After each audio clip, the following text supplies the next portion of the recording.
자, 첫 번째인데요. 지난 주말 MBC 스트레이트에서 부동산 문제를 다룬 게 이제 화제가 되고 있는데 집값 폭등 주범을 찾아보니까 6년 전 네. 2014년 통과된 부동산 3법이 있었다. 이런 내용이었죠. 네, 이 MBC 스트레이트가 지난 26일에 이 집값 폭등 누구 책임 찬성표 던지고 23억 벌고라는 제목의 편을 방송을 했습니다. 그래서 여기서 이제 집값이 언제부터 폭등을 하기 시작했는가라는 기원을 찾아 올라가 보니까 이 박근혜 정부 당시였던 2014년 12월 29일에 이 통과가 됐던 이 재건축 특혜법, 그러니까 이른바 부동산 3법이 있었다라는 네. 건데.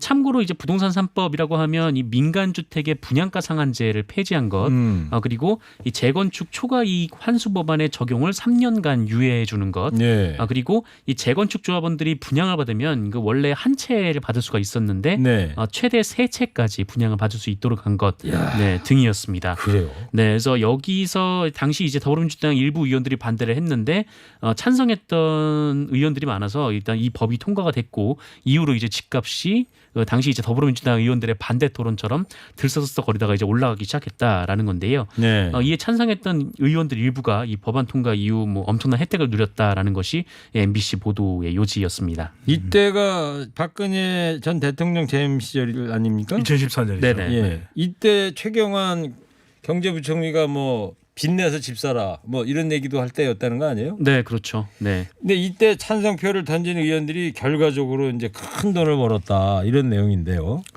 이 법안의 이름이 재건축 특혜법은 아니거든요. 그런데 결과적으로는 당시에 부동산 시장을 활성화시킨다라고 해서 나온 법안이었고 그런 만큼 2014년이 사실 우리나라가 여러 가지로 그때가 힘들었을 때입니다. 2014년 네. 지방선거가 있었던 것도 2014년이었고 또 세월호 또 참사가 있지 않았습니까? 그랬죠. 국민들은 안전을 더 생각하는 때에 이 국회의원들이 통과시킨 이 재건축 특혜법이 결국 강남에 아파트를 가지고 있는 의원들 다수가 혜택을 보게 된 것이거든요. 네. 그래서 이제 이 MBC 스트레이트에서도 바로 그 점을 지적하고 있는 것입니다.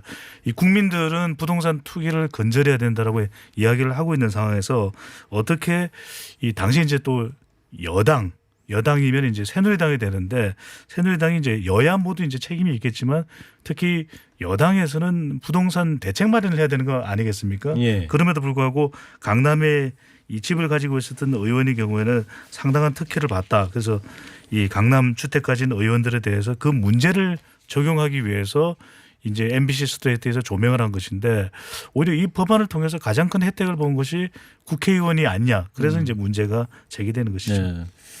2014년에 이런 법이 있었다는 것조차도 저는 잘 모르겠고 네네. 저하고는 전혀 관계가 없는 법인 것 같고 이 얘기 듣다 보니까 이거 남의 나라 얘기 같기도 하고. 그러니까요. 이게 부동산 관련 법안이 뭐 이명박 정부 때도 있고 박근혜 정부 때도 있고 최근에도 있었는데 사실 일반인들이 참 이해하기가 쉽지가 않습니다. 네. 그냥 어떻게든 힘들게 모아서 대출을 조금 얻고 빚을 얻어서 집을 사는 것이 보통 일반인들이거든요. 그런데 사실상 일반인들조차 모르는 법의 이 사각지대 속에서 이 이익을 얻은 것은 결국 법안을 통과시킨 국회의원이었다. 이게 이제 공부를 하는 부분인 거죠. 네. 저기 문자로요. 어제 저녁 7시에도 뚱블리 아저씨가 나오더라고요. 뭔 말이에요? 네네. 이브닝 쇼에. 아 거기 출연하십니까? 네네. 예. 그래서 좀 이제 부캐를 만들어 가지고 네. 저희 이제 또 이 부분 캐릭터 부 캐릭터, 정 캐릭터 말고 그렇죠. 부 캐릭터. 따로 만들어 놓은 또 예. 뚱라벨 비슷하게. 네. 뚱커벨이 아니라 뚱 뭐요? 뚱라벨. 라벨이 뭐예요? 딱지잖아요. 아, 뚱라벨. 네네. 예. 그래서 저녁에 이브닝 쇼에서 또 이렇게 좀 부캐로 예. 잠깐 활약을 했습니다. 그래요. 예. 6277님께서 1공아 산삼주 드시고 장수하세요. 허리케인 라디오 만세. 오. 사진까지 해서 지금 2장의 사진을 올려주셨어요. 산삼주하고. 예. 네. 오. 뭐 그림 속의 떡이에요 지금. 예. 이야. 긴 병에다가 어우 맛있겠다. 예. 산삼. 약 올리시는 거 아니고 그렇죠? 네. 자 경실련도 미래통합당 의원 10명 중에 4명이 다주택자다 이렇게 발표를 했어요. 네, 오늘 이 미래통합당 의원들을 대상으로 부동산 보유 현황을 조사해서 경신련이 발표를 했는데요. 상당히 자산이 많았습니다. 일단 그 이번 조사가 올해 3월 국회의원 출마 당시에 각 후보가 이 선관위에 신고한 부동산 재산을 토대로 이루어졌고 그 이후에 부동산 변동 현황까지 포함한 것은 아니라는 점을 좀 말씀드리고 그 결과를 보면 그 의원 본인과 배우자의 주택 보유 현황 중에서 두 채 이상 주택을 보유한 다주택자 의원이 미래통합당 의원이 총 103명인데 이 중에 39.8%인 41명이나 됐습니다. 그리고 이 중에 또 5명은 3채 이상 보유한 것으로 신고가 됐고요. 이 무주택자는 9명밖에 없었습니다. 네. 그리고 다주택자 41명 중에 10명이 이 국토교통위원회와 기획재정위원회 소속으로 조사가 됐다라고 하고요. 이 가장 부동산 재산이 많았던 의원은 그 박덕흠 의원이었습니다. 288억 9천만 원의 부동산 재산이 있었고요. 네. 이 아파트가 3채, 단독주택 1채, 상가 2채, 창고 2채, 그리고 선착장도 1개가 있었고요. 토지가 36필지가 있었다. 지역구가 어딘데요? 지역구가 이제 충청도로 네, 알고 충북 있는데. 선착장도 네. 그게 개인 사유지인가 그게? 충북 보은영동이죠. 네. 근데 과거부터 이렇게 박덕흠 의원의 이 재산은 상당히 또 유명했습니다. 그만큼 이제 사업을 하면서 재력을 키워왔던 인물인 네. 거죠. 예.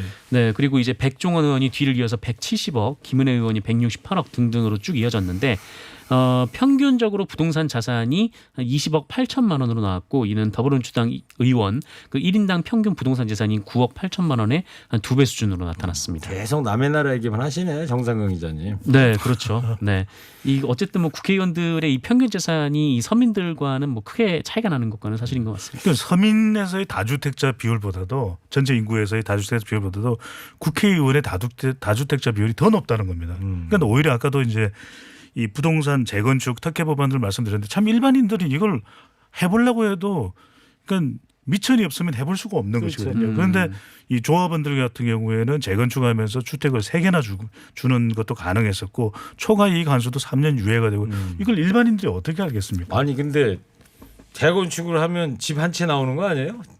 지금도 세 채씩 줬단 말이에요. 그게 이제 옛날에는? 큰 평수인 같은 경우에는 작은 평수로 나누게 되면은 2-3채가 되는 거죠. 그런 것까지도 허용이 되는 정도의 아주 파격적인 혜택 법안이었다는 겁니다.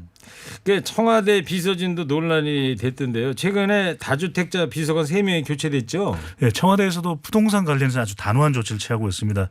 뭐 노영민 실장의 경우에도 상당히 또 파장이 되기도 했는데 청와대에서는 연초부터 이 2주택자 이상은 실거주하지 않는 주택은 처분하라고 이야기를 했거든요. 네. 실제 그 기한 자체가 이달 말까지입니다. 그래서 지난 24일 청와대는 아직까지도 처분하고 있는 움직임을 보이지 않는 이 비서관 3명을 교체했습니다. 그래서 새로 임명을 했고 새 비서관으로 임명된 인사들은 이번 주입니다. 월요일 27일부터 이제 임기가 시작됩니다. 아주 단호한 조치를 취한 것인데 공식적으로는 부동산 때문에 교체한다는 이야기는 안 했지만 지금도 아직까지 교체는 되지 않았지만 예의주시하고 있습니다. 지금 네. 비서관 중에서도 일부는 교체를 안 했는데 얼마나 빨리 좀 부동산 처분이 되는지 아직 이번 달이 지나지 않았거든요. 그래서 추가 비서관 또는 이 3급 선임행정급 정도의 인사가 있을 가능성도 배제하지 못하고 네. 있습니다. 조금 전에 그리고 이재명 경기도지사 네. 여기 뉴스 전문 채널에서 라이브로 현장 발표하는 거 부동산 대책 얘기하던데 이 다주택 공직자들한테 경기도에 있는 공직자들 얘기하는 거잖아요. 네, 맞습니다. 뭐 메시지를 날는데 뭐 어떤 내용이 저는 자막만 좀 보고 지나가가지고 일단 경기도에서 뭐 지난번에 이제 공급 대책을 발표를 한 데 이어서 그 뭐 이제 그 임대주택 정책이었죠. 그리고 오늘은 부동산 정책의 신뢰를 위해서 좀 이해관계자들이 이 부동산 정책으로부터 좀 자유로워야 한다. 네. 뭐 그렇기 때문에 이 고위공직자는 이 주거나 업무용 필수 부동산 이외에는 그 일체 부동산을 보유하지 못하도록 해야 한다. 이렇게 네. 밝혔습니다. 그리고 뭐 이 전국적으로 해야 되지만 일단 경기도만 대상으로 하면 이 4급 이상의 도 소속 공무원 그리고 산하 공공기관의 본부장급 이상의 상근 임직원 네. 이들에게 이제 금년 연말을 시한으로 거주를 목적으로 하는 1주택을 제외한 나머지 주택을 모두 처분할 것을 네, 강력하게 권고한다라고 네. 했고요. 이 부득이한 사유로 다주택을 보유하더라도 사유 발생일로부터 6개월 내에 해소할 것을 이제 강력 권고하기도 했습니다. 네. 이 이재명 지사의 발표 내용을 보면 주목을 할 게 하나 있습니다. 최근에 이제 정부와 또 광역단체에서도 지방직도 마찬가지로 1급과 2급 이상 그러니까 고위공직자에 대해서는 다주택 그러니까 초과 주택에 대해서는 처분하도록 이 권고하고 강력하게 권장하는 발표가 있었거든요. 네. 근데 지금 내용을 보면 4급 이상입니다. 4급. 그러니까 4급 하면은 우리가 5급이 사무관, 4급이 서기관이죠. 네. 그렇죠. 네네. 그러니까 지방은 그렇고 지방은 좀 다른 거 아닌가요? 그래서 이제 지방은 뭐 좀 직제상 다를 수는 있는데 네. 4급 정도면 사실 아주 고위직이라고 하기 보기는 좀 힘들거든요. 그렇죠. 그러니까 서울 같으면 서기관이면 이제 과장이죠. 그렇죠. 본청 같은 경우에는. 네. 그러니까 이재명 지사 같은 경우에 더 강력한 조치를 하는 그러네요. 거죠. 그러니까 최근에 이재명 지사의 행보는 정부보다 강하게 여당보다 강하게 이런 좀 전략적 이 행보를 보이는데 이게 다분히 본인은 경기도정이라고 볼 수 있는데 보는 입장에서는 이게 좀 대선 전략적 접근 아니야 이렇게 또 해석도 가능해요. 그리고 사실 이 4급 이상 이 공무원들 대상으로 경기도가 조사를 벌였는데 그 결과도 사실 좀 놀라운 면이 좀 있었습니다. 그러니까 4급 이상의 공직자 그리고 시군의 부단체장 공공기관 임원 332명을 조사를 했는데 2주택 이상을 소유한 다주택자가 조사 대상의 30%에 가까웠어요. 오. 94명이나 나왔고 2주택자가 69명 그리고 3주택 소유자도 16명 그리고 4주택 이상을 소유한 공직자나 임원도 9명이나 있습니다. 상당히 많네요. 네, 네. 이렇게 발표를 했습니다. 왜 지방도 마찬가지라네. 서울하고 네. 이 지방이나 이 서기관은 4급이고 사무관은 5급이래요. 이제 네. 보직이 뭐를 따르냐는 거 직급은 똑같다는 거예요. 그렇죠. 네. 그래서 어쨌든 이제 이재명 지사는 이거를 권고를 위반을 할 경우에 분명히 이제 승진이나 이제 성과 평가에 반영한다라는 입장을 밝혔습니다. 승진에 불이익을 주겠다. 네, 그리고 실제로 이미 다주택자에서 승진해서 배제된 일이 있었다 이렇게 얘기를 하기도 했습니다. 알겠습니다. 자, 에밀레 종소리가 뻥 터졌는데. 네. 오늘은 뭐 오늘 비타민 안 주시나요? 예? 비타민. 비타민요? 아유 우리 정상근 기자 설명 너무 잘하는데 그랬어요? 네. 드려야 되겠네 그러면. 네. 좀 아끼시는 것 아유. 같아요. 예? 얼마 안 박기준 남았어요. 소장님도 좀. 자, 두 분 하나씩 드세요. 아유, 감사합니다. 감사합니다. 오늘 그리고 저 외신 중에 일본에서 그 아베노 마스크 있잖아요. 네. 네. 작은 이거 마스크. 일본 국민들 줘도 안 쓴다고 그랬다는데 이걸 또 나눠주기 시작한다는 거 아니에요? 아. 8천만 장인가를? 예? 네. 그만큼 9월까지? 지지율이 내려갔다는 거죠. 그렇죠. 네. 아베노 마스크. 이거 다른 우리말로 하면 뭔지 아세요? 아베노 마스크? 코딱지 마스크 그런 게 있더라고요. 아마 배 소장은 아베 마스크 쓰면은 정말 코딱지처럼 될 것 같은데요. 정말 코딱지도 못 가릴 수도 있죠. 이 마스크가 얼마나 작은지 그 입을 벌리면은 네. 입을 벌리면 입이 밖으로 마스크 밖으로 나온다고 합니다. 근데 그게 또 안에서 벌레가 나와가지고 한번 논란이 된 적이 있었어요. 아, 자, 어제 그 여야 법사위원들이 처음으로 함께 회의를 열었는데 현안 질문도 제대로 못하고 파행 사태를 빚었어요. 아, 네, 그렇습니다. 뭐 어제 이 관련해서 법사위원회가 열렸고 여기에 이제 추미애 법무부 장관이 출석을 했는데 이 미래통합당 의원들이 계속해서 이 추미애 장관 아들의 군복무 관련 의혹을 거론을 했습니다. 네. 특히 윤한홍 미래통합당 의원이 이 법무부 차관을 불렀는데 이 동부지검장을 역임하다가 법무부 차관에 임명이 됐어요. 이 고기영 차관이었는데 동부지검을 역임하다가 차관으로 간 것이 혹시 이 추미애 장관 아들 수사와 관련 있는 거 아니냐? 이 동부지검에서 수사를 하고 있으니까요. 네. 이렇게 물었습니다. 그러자 이제 그때 추미애 장관이 좀 나지막한 목소리로 이제 뭐 소설을 쓰시네 이렇게 얘기를 한 건데요. 예, 저도 뉴스에서 그거 봤어요. 네네. 그러자 이제 야당 의원들이 고성을 지르기 시작을 했는데 그 윤한홍 의원이 뭐 우리가 소설가냐 이렇게 따져 묻자 이 추미애 장관도 이 질문 같은 질문을 하세요 이렇게 얘기를 하기도 했습니다. 예.